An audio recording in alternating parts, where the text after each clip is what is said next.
Hello friends, ఖమ్మంలో famous అయిన మరొక టెంపుల్ శ్రీ వాసవి కన్యకా పరమేశ్వరి టెంపుల్ని అయితే చూపిస్తున్నాను. చూడండి, ఇది గుడి ఎంట్రన్స్ అన్నమాట.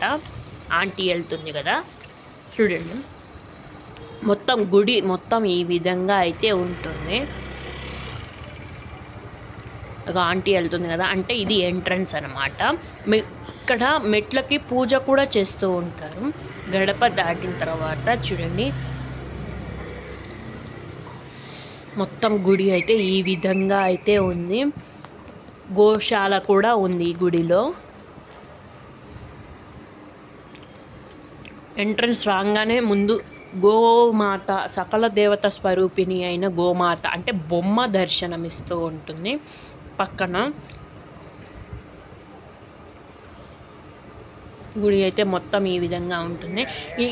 ఇక్కడ ఎదురుగా మెట్లు ఉన్నాయి, ఈ మెట్లకైతే పూజిస్తూ ఉంటారు. బతుకమ్మ కూడా ఇక్కడ చేస్తూ ఉంటారు. ఇదిగోండి, గోశాల కూడా ఉంది ఇక్కడ. చూడండి, గోశాల అయితే చూడండి, గోశాలలో ఫ్యాన్స్ కూడా ఉన్నాయి గోమాతలకి. సకల దేవతా స్వరూపిణి అయిన గోమాతకి జై. గోమాత దర్శనం మనకి ఇస్తుంది.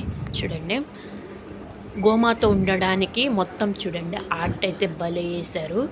చుట్టూతా గోడకి పెయింటింగ్ భలే వేశారు కదా.